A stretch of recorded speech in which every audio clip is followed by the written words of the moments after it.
فرزند زہرا یہ حالات برے ہیں۔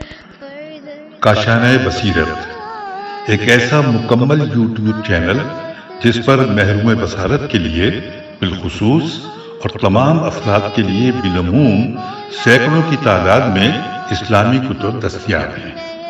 لہذا گزارش ہے کہ آپ اپنی ذمہ داری نبھاتے ہوئے کاشانۂ بصیرت کو سبسکرائب کرنے کے ساتھ ساتھ بیل آئیکن کو پریس کیجیے تاکہ آپ علم کے حصول کے ساتھ ساتھ مذہب اہل بیت کی اشاعت میں بھی اہم کردار ادا کرتے رہیں۔ کاشانۂ بصیرت، کاشانۂ بصیرت، کاشانۂ بصیرت۔ فرزند زہرا یہ حالات برے ہیں۔ بسم اللہ الرحمن الرحیم۔ السلام علیکم۔ یہ کاشانۂ بصیرت یوٹیوب چینل ہے۔ آج ہم آپ کے لیے کتاب اسلام اور سیاست ریکارڈ کر رہے ہیں جس کے مصنف آیت اللہ مصباح یزدی ہیں۔ تو آئیے سنتے ہیں اس کتاب کا پارٹ نمبر 18 پیج نمبر 168 سے۔ لہٰذا بہت سے مشرقی ممالک جیسے جاپان وغیرہ میں بھی ممکن ہے یہی ثقافت موجود ہو، لہٰذا ہم یورپی ثقافت کو جغرافیائی لحاظ سے نہیں مانتے۔ نمبر 3، اومنزم اور لیبرزم کا قانون میں داخل ہونا۔ قارئین کرام، ہماری بحث اور گفتگو کا نتیجہ یہ نکلا کہ یورپی ثقافت کفر و الحاد کی ثقافت ہے، جس میں کوشش یہ کی گئی ہے کہ انسان کے تصور سے خدا کو غائب کر دیا گیا ہے اور خود انسان کو خدا کی جگہ رکھ دیا گیا ہے، یعنی انسان ہی تمام اقتدار اور قدرت کا محور ہے۔ اس نظریے کے تحت انسان ہی تمام ارزش اور اہمیت کو پیدا کرتا ہے اور انسانوں کی تفکر سے زیادہ ان کی کوئی واقعیت نہیں ہوتی۔ انسان قانون وضع کرتا ہے اور انسان کے علاوہ کسی اور کو قانون بنانے کا کوئی حق نہیں ہوتا۔ انسان انسانوں کی سرنوشت کو خود معین و مشخص کرتے ہیں، خدا نہیں۔ یہ تمام تفکر اومانیسٹی کے اصلی عناصر ہیں کہ جن کے پیچھے پیچھے دوسرے مذاہب بھی وجود میں آ گئے اور وہ طول زمان میں آہستہ آہستہ اسی ریشے سے اگے، اور اس کے دو بہت اہم مذاہب جو آج کل یورپی ثقافت میں اسلامی ثقافت کے مقابل بیان کیے گئے ہیں، سیکولرزم اور لیبرزم ہیں۔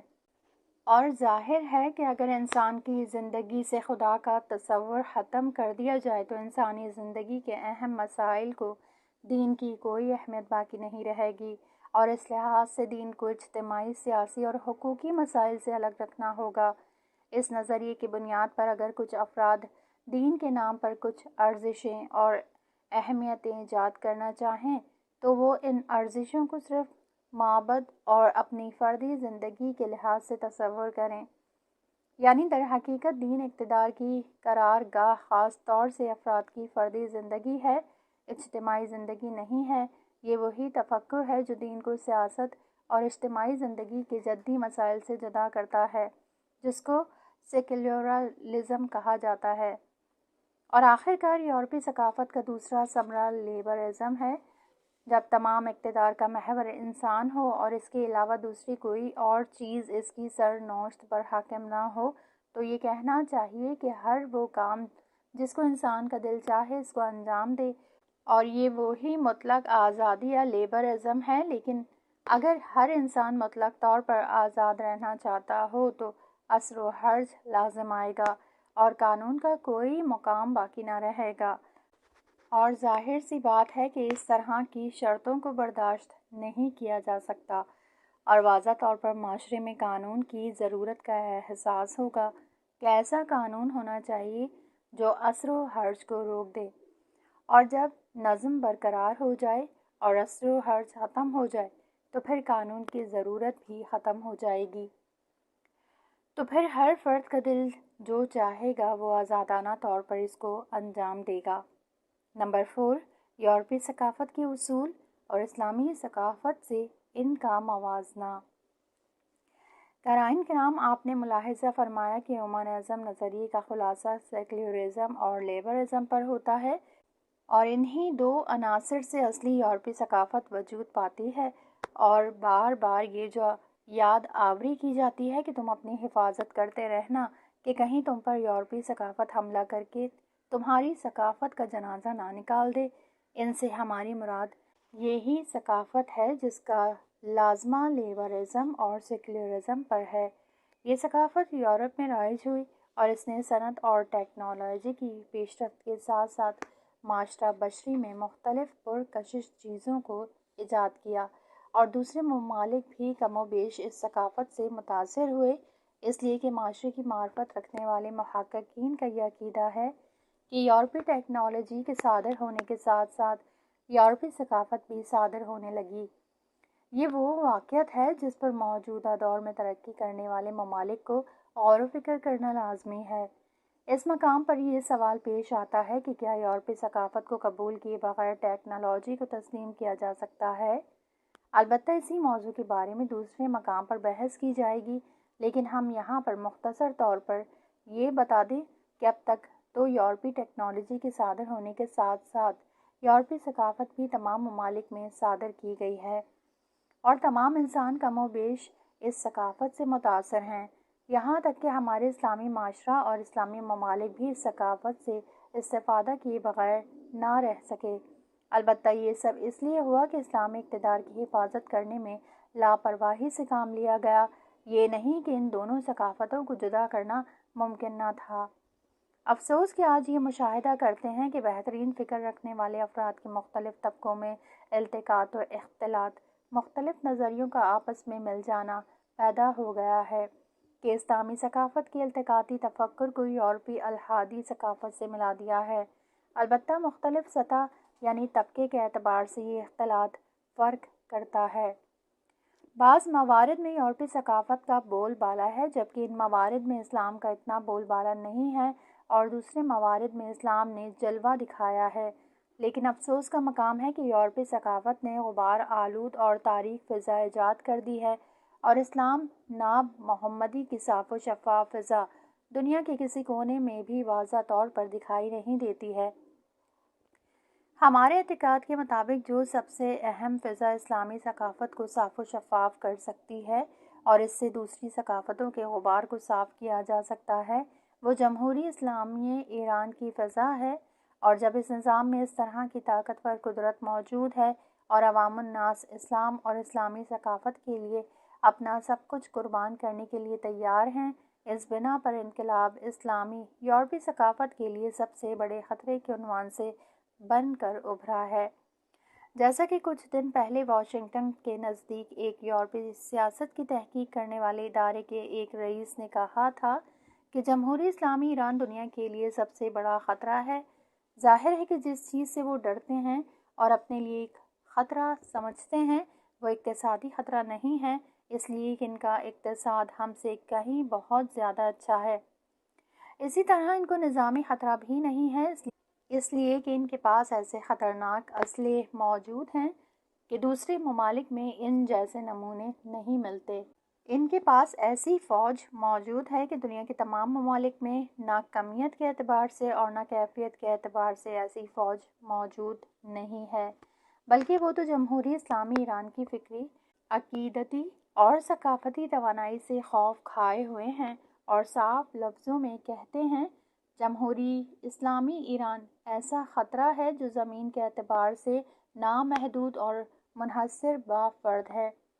یہی چیز ان کے یورپی معاشرے کے لیے سب سے بڑے خطرے کا باعث ہوئی ہے، اسی وجہ سے وہ اس نظام کو ضعیف کرنے کی مسلسل جستجو میں لگے ہوئے ہیں، اور صاف لفظوں میں کہتے ہیں کہ نظام ولایت فقہ کیا ایسا نظام ہے، اور جب تک محور نظام ولایت کو سرنگوں نہ کر دیا جائے اس میں نفوذ نہیں کیا جا سکتا۔ نمبر 5، علماء اور اسلامی تالیفات کی ذمہ داریاں۔ جو چیز اسلامی ثقافت کے جوہر کو مجسم کرتی ہے، انسان محوری کے مقابل میں خدا محوری ہے۔ اس حساس و بنیاد پر یہاں پر ایک سوال پیش آتا ہے کہ کیا اقتدار و ارزش و اہمیت کا ملاک و معیار خدا کو قرار دیا جائے یا انسانی خواہشات کو؟ کیا واقعی حاکمیت خدا سے مخصوص ہے یا انسانوں سے؟ کیا ہماری اصلی فکر اندیشہ، حقوق اور زندگی کے تمام دوسرے لوازمات خدا سے مربوط ہیں یا انسانی خواہشات سے؟ اگرچہ ہم یہ جانتے ہیں کہ ان مطالب کا بیان کرنا ہمارے لیے ناگوار واقعات کا سبب ہے، لیکن عصر حاضر میں علماء کا سب سے بڑی ذمہ داری موجودہ غبار آلود فضا کو اسلام کے صاف و شفاف مطالب بیان کر کے دھو ڈالنا ہے، تاکہ لوگ کتابوں اور رسالوں کا مطالعہ کر کے مختلف نظریوں کی تحقیق و جستجو کریں اور اسلام اور منابع اسلامی کے نظریے دوسروں کے نظریوں سے جدا کریں، تاکہ اس کے بعد ذریعہ اسلام اور کفر و شرک کی حد واضح ہو جائے اور کفر و الحاد اور التقاط کا نظریہ رکھنے والوں کو اسلامی محققین سے الگ کیا جا سکے۔ علماء کی بنیادی اور اصلی ذمہ داری یہی ہے، اور قرآن بھی خاص طور سے اس بارے میں فرماتا ہے کہ اگر علماء اور اہل علم بدعتوں کو پھیلائیں اور حقائق کو واضح نہ کریں تو ان پر خدا، فرشتے اور تمام مخلوق لعنت کرتی ہے۔ ارشاد ہوتا ہے، ترجمہ: یہی لوگ ہیں جن پر خدا بھی لعنت کرتا ہے اور لعنت کرنے والے بھی لعنت کرتے ہیں۔ سورہ بقرہ آیت نمبر 159۔ ہمارا اصلی فریضہ یہ ہے کہ ہم فضا کی وضاحت کریں تاکہ مفاہیم اور اسلام و کفر کے مابین حدود معین و واضح ہو جائیں، اور یہ بھی معین و مشخص ہو جائے کہ کن افکار میں اختلاط اور التقاط پایا جاتا ہے، چونکہ انہی التقاط و اختلاف کی وجہ سے حق و باطل کے مابین عاشورہ جیسا واقعہ رونما ہوا، اور واقعہ عاشورہ سے پہلے مسلمان اور حضرت امیر المومنین علیہ السلام کی نسل پاک سے ایک شخص نے قیام کیا اور بہت سے اسلامی حقائق کی وضاحت فرمائی۔ لوگوں نے بھی اسلامی حقائق کو درک کیا اور سمجھداری سے کام لیا اور امام کی آواز پر لبیک کہا، اور ایران میں ایک عظیم اسلامی انقلاب برپا ہو گیا۔ یہ بدہی ہے کہ جب تک دین اسلام کے لیے اپنی تمام چیزوں کو قربان کرنے والے غیر تمدن جوان موجود رہیں گے، اس وقت تک دین اسلام پر ذرہ برابر بھی آنچ نہیں آنے دیں گے۔ اور الحمدللہ ہمارے برادران سیاسی اور اجتماعی کافی معلومات رکھتے ہیں اور اپنے فرائض بہت اچھی طرح سے جانتے ہیں، اور وہ جانتے ہیں کہ ان پر کیسے عمل کرنا چاہیے۔ ہم ان کے عملی فریضے کو معین و مشخص کرنا نہیں چاہتے، بلکہ ہمارا کام تو صرف فکری اور عقیدتی مسائل کو بیان کرنا ہے۔ ہم تو صرف اسلام کے عملی اور نظری اصولوں کو بتانا چاہتے ہیں کہ وہ کیا ہیں۔ ہم تو یہ بتلانا چاہتے ہیں کہ اسلامی ثقافت کیا ہے اور یورپی اور کفر و الحادی ثقافت کیا ہے۔ ہم تو لوگوں کو یہ بتانا چاہتے ہیں کہ کفر و الحاد ثقافت کے اصلی عناصر اومانزم اور سیکولرزم اور لیبرلزم، اور ان کے مقابل میں اسلامی نظریے کے اصلی عناصر خدا محوری، اصالت دین و ولایت فقیہ اور خدا کی اطاعت کے دائرے میں محدود رہ کر انسان کا فعالیت کرنا ہے۔ یہ دونوں ثقافتیں ایک دوسرے کے مقابلے میں ہیں۔ پہلی ثقافت انسان کے مطلق آزادی، یہاں تک کہ خدا کی اطاعت سے بھی آزاد رہنے کی دعوت دیتی ہے، اور دوسری ثقافت ہم کو صرف اور صرف خداوند عالم کی اطاعت کی دعوت دیتی ہے۔ پہلی ثقافت انسان کے تفکر اور اس کی زندگی سے خدا کو حذف کرنے اور انسان کو خود ہمت باندھنے کی دعوت دیتی ہے، اور دوسری ثقافت پرچم توحید کو بلند کرنے اور انسانی زندگی میں یکتا پرستی کی فکر کو محفوظ کرنے کی کوشش کرتی ہے، اور یہی ہمارا نظریہ اور انقلاب کا محور ہے۔ نمبر 6، قانون کی حقیقت اور اسلام اور لیبرلزم میں اس کی اہمیت۔ جس طرح ہم نے پہلی تقریروں میں بیان کیا ہے کہ اسلام کے نقطۂ نظر سے قانون ایسا ہونا چاہیے جو انسان کو اس کے مصالحہ اور معنوی مقصود تک پہنچائے، اور صرف نظم و ضبط اور اجتماعی امنیت کو پورا کرنا ہی قانون کا خاص کام نہیں ہے۔ لبرالی نقطہ نظر سے انسان کا صرف اور صرف دنیا سے لذت حاصل کرنا ہے، جبکہ قانون کا کام صرف اسباب لذت فراہم کرنا نہیں ہے۔ جو چیز انسانوں کی زندگی میں ان کو لذت حاصل کرنے اور ان کا اپنی قدرت سے استفادہ کرنے میں مخل ہوتی ہے، وہ دوسروں کے لیے مزاحمت ایجاد کرنا ہے۔ اگر قدرت اور لذتوں سے اس طرح استفادہ کیا جائے کہ اس سے صرف دوسروں کی آزادی کی حفاظت کرنا اور ان کی خواہشات نفسانی کو مکمل کرنا ہے، قانون کا یہ ہدف یورپ کی اومنزم اور لیبرلزم کے نظریے کا نتیجہ ہے، اور اس بنیاد پر قانون کا دائرہ بہت محدود ہو جائے گا اور لوگوں کی زندگی سے حکومت کو بہت کم سروکار رکھنا ہوگا۔ چونکہ اصل یہ ہے کہ لوگ آزاد ہیں اور جس کام کو ان کا دل چاہے اس کو انجام دیں، اور اس اساس و بنیاد پر تو اس جملے کا یہ مطلب ہوگا کہ قانون سے بالاتر تر آزادی کی حفاظت کرنا ہے۔ لیکن اسلام کی نظر میں قانون اس کو کہا جاتا ہے جو انسان کو صحیح زندگی بسر کرنے کے صحیح راستے کی ہدایت کرے اور معاشرے کی مادی اور معنوی مصالحہ کی طرف ہدایت کرے۔ اسلامی حاکم بھی وہی شخص ہو سکتا ہے جن مصالحہ کو معاشرے میں جامع عمل پہنائے اور ان مصالحہ میں رخنا ڈالنے والوں کو روکے۔ لہٰذا اسلامی حاکم اور ڈیموکریٹک اور لبرل حاکم کے درمیان بہت زیادہ فرق پایا جاتا ہے، اس لیے کہ اس کو اجازت دیں تاکہ وہ موقع آئے اور لوگ اپنی خواہشات اور ہوئی حوث کے مطابق عمل کریں، اور وہ صرف بے نظمی اور ہرج و مرج سے روکیں، اور ان کو اس کے علاوہ کسی معنی کے ایجاد کرنے کا کوئی حق نہیں ہے۔ جو لوگ یہ کہتے ہیں کہ آزادی قانون سے بھی بلند و بالا ہے، وہ خاص طور سے اہل علم و تحصیل اور محققین ہیں، اور جو لوگ اپنے کو صاحب نظر سمجھتے ہیں ان کو زیادہ دقت اور مطالب کی دقیق تحقیق کو بررسی کرنا چاہیے۔ اصولی طور پر ماہیت قانون کا مطلب یہ ہے کہ کسی شخص کے لیے کوئی حق اور دوسرے کے لیے کسی تکلیف کو معین کرنا۔ قانون آزادی کو روکنے والا ابزار ہے۔ اگر یہ بنا قرار دے دی جائے کہ کوئی شخص جو اس کا دل چاہے وہ کام انجام دے تو پھر قانون کی کوئی ضرورت ہی نہیں ہوگی۔ قانون اس مقام پر بنایا جاتا ہے جہاں پر افراد اپنی بعض خواہشوں سے صرف نظر کریں، ورنہ قانون کا کوئی فائدہ نہ ہوگا۔ اگر یہ بنا قرار دے دی جائے کہ ہر شخص جو کچھ چاہے وہ انجام دے تو پھر ہم کو قانون کی کیا ضرورت ہے؟ نتیجے کے طور پر ماہیت قانون کا مطلب یہ ہے کہ کسی شخص کے لیے حق اور دوسروں کے لیے کچھ وظائف معین کیے جائیں۔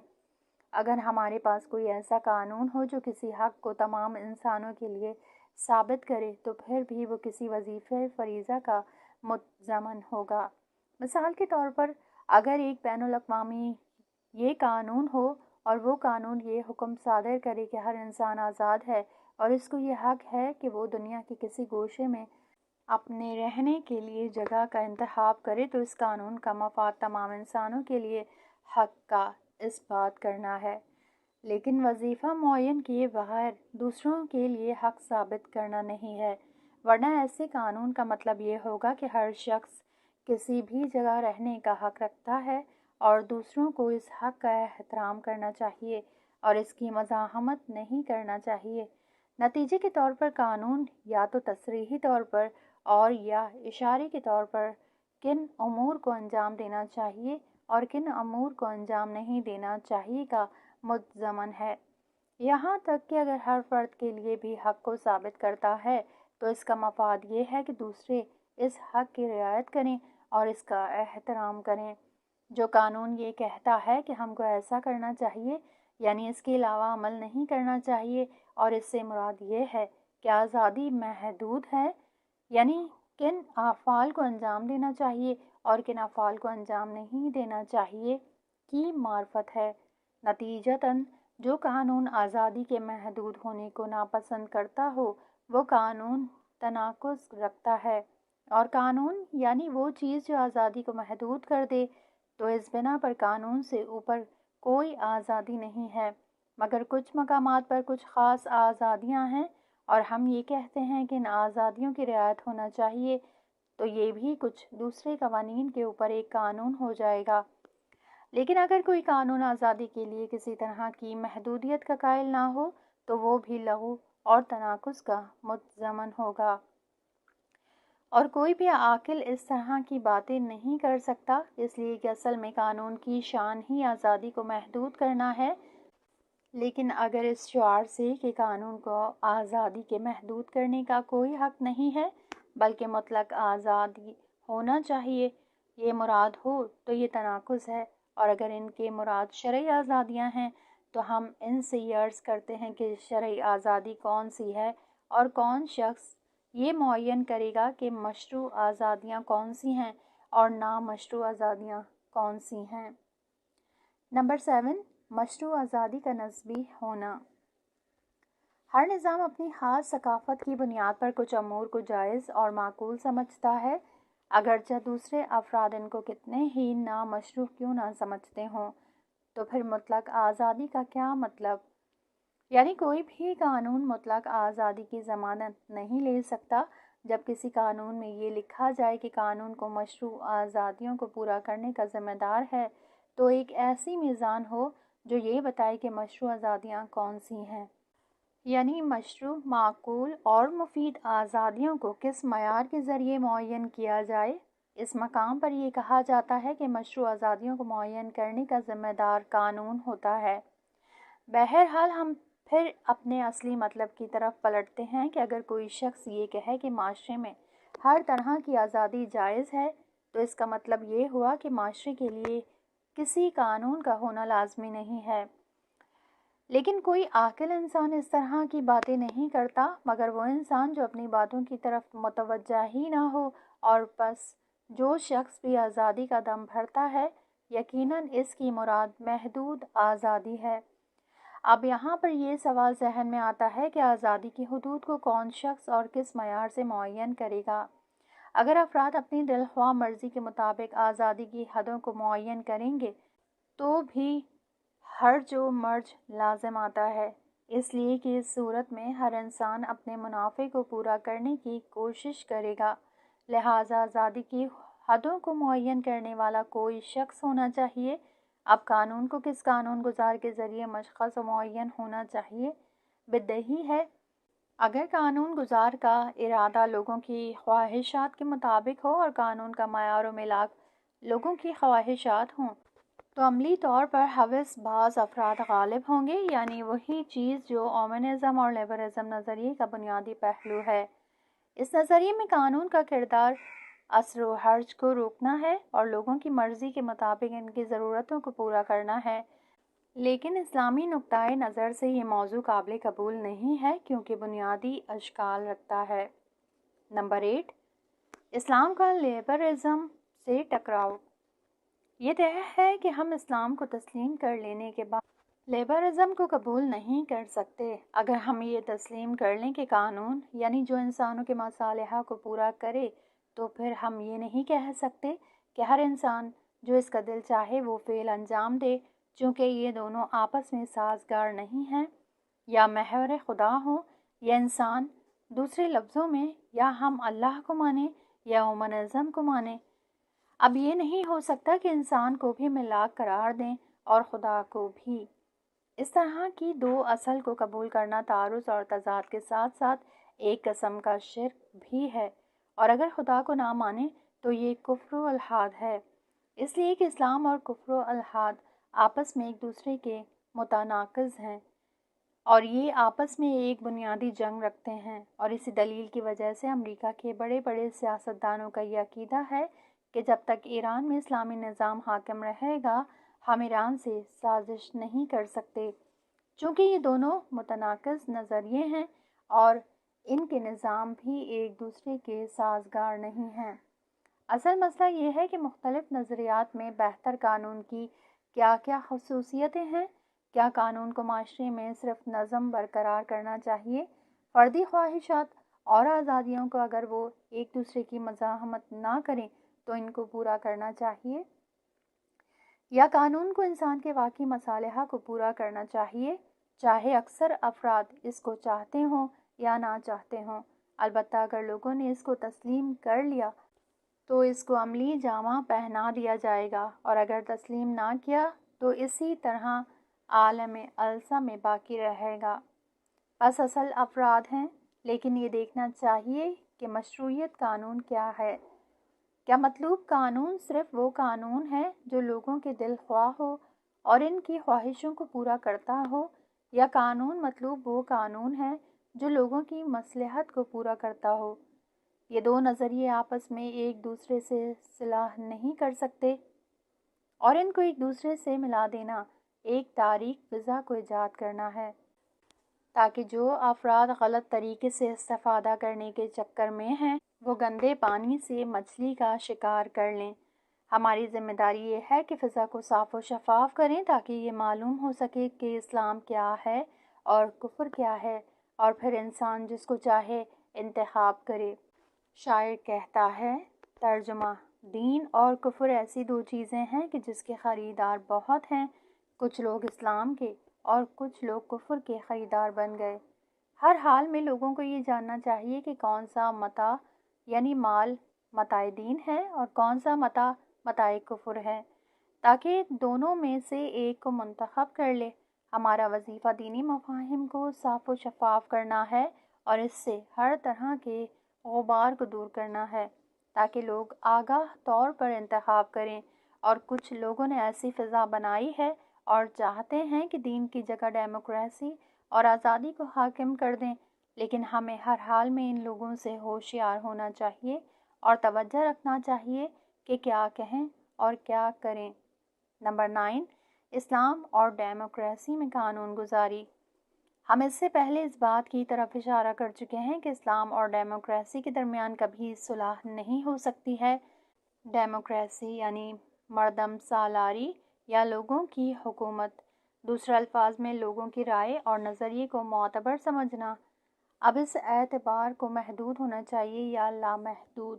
کیا جب ہم یہ کہتے ہیں کہ اصالت و میزان لوگوں کی رائے کے ساتھ ہے، یعنی چاہے وہ کتنا ہی خدا کی مرضی کے خلاف کیوں نہ ہو، یا لوگوں کی رائے اس حد تک معتبر ہے کہ حکم خدا اور ارادہ خدا کے متضاد نہ ہو؟ یورپ میں اس چیز کا یہ مطلب لیا جاتا ہے کہ اصلی ملاک لوگوں کا نظریہ ہے اور آسمان و زمین میں کسی دوسری طاقت کو لوگوں کی سرنوشت اور قانون گزاری میں لوگوں کے مابین دخالت کرنے کا کوئی حق نہیں۔ قانون وہی ہے جس کو لوگ چاہتے ہیں۔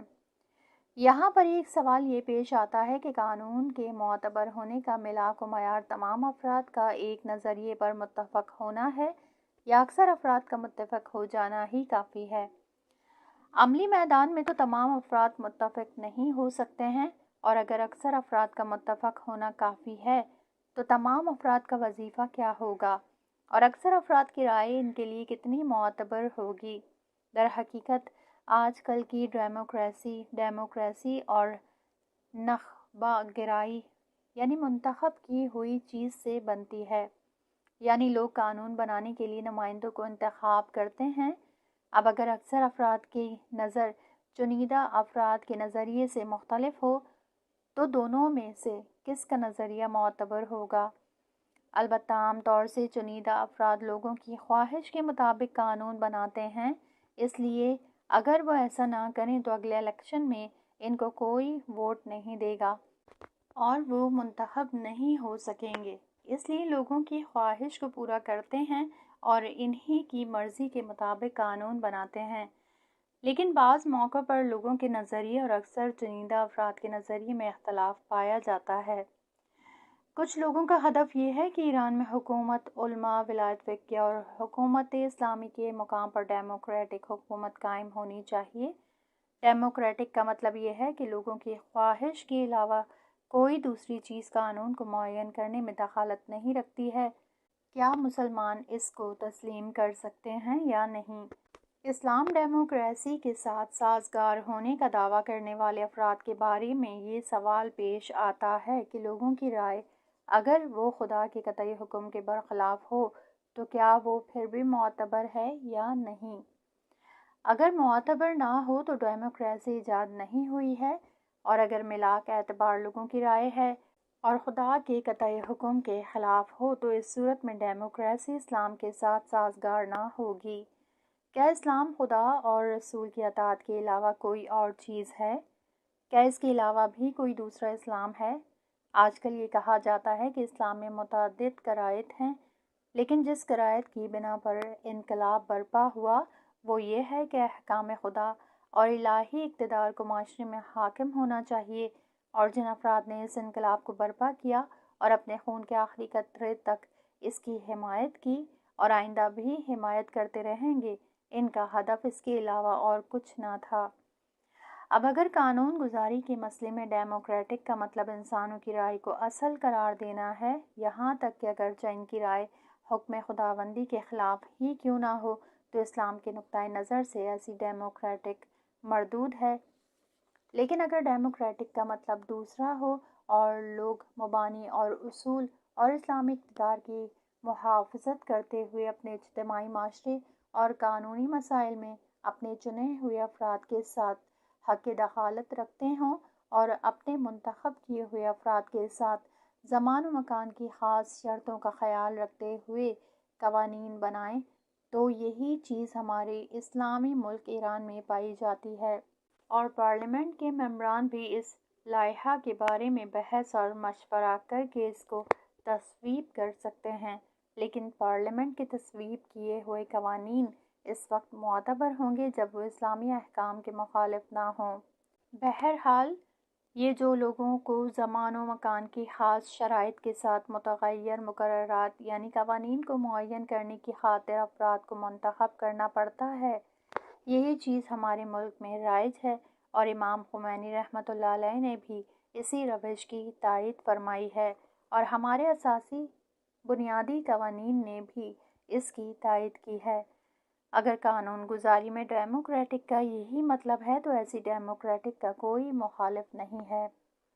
یہاں اس کتاب کا یہ پارٹ ختم ہوا، اگلے حصے میں نیکسٹ پارٹ سنیں گے۔